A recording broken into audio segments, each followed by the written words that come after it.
इनको हर सू आम करें हम, रोशन अपना नाम करें हम, रब्बे ज़िदनी इल्मा। मोहतरम अबू तालिब भुट्टो साहब, ग्रुप डायरेक्टर HR हमदर्द पाकिस्तान हमारे साथ मौजूद हैं। इस मौके पर हम चाहेंगे कि वो अपने ख्यालात का इजहार करें। मैं हकीम साहब से कभी नहीं मिला, उनको कभी नहीं देखा। मैंने बस सादिया साहबा को देखा है और मेरे ख़्याल से मैंने हकीम साहब को देख लिया।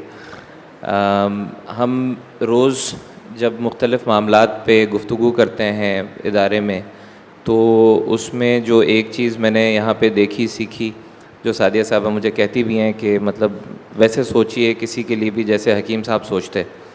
तो मैं कोशिश करता हूँ, वो बेहतर बताएंगी मैं कितना सोच पाता हूँ नहीं पाता। हकीम साहब से जो एक अगर हम ताल्लुक़, मैं जैसे मेरा जैसे एक बहुत ही एक अदना आदमी बनाने की कोशिश करे तो रूह अफ़ज़ा के थ्रू, नौनिहाल के थ्रू, ग्रैप वाटर के थ्रू, ख़मीरा जात के थ्रू, माजून के थ्रू, तो वो एक ताल्लुक़ हम बना लेते हैं किसी अजीम आदमी के साथ, तो वो एक ताल्लुक़ है।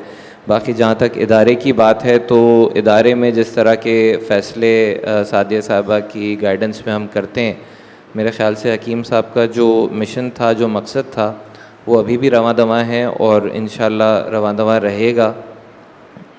जब इस तरह के लोग जो उस सोच को आगे बढ़ाने की नीयत रखते हैं, तो होपफुली मैं समझता हूँ कि जिस तरह हम आज काम कर रहे हैं, फैसल साहब ने भी काफ़ी अच्छे से एक्सप्लेन किया कि फ़ाउंडेशन के प्लेटफॉर्म से या वक्फ़ के प्लेटफॉर्म से या फिर तालीम के मैदान में, हस्पतालों में से, तो हर जगह कहीं ना कहीं जो कंट्रीब्यूशन है सोसाइटी में, वो हमदर्द का नज़र आता है।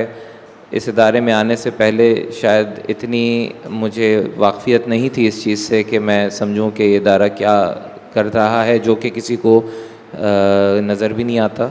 लेकिन मैंने पूछा भी आके कि जी नज़र क्यों नहीं आता, उन्होंने कहा दिखाना मकसद नहीं है, करना मकसद है, तो वो हो रहा है।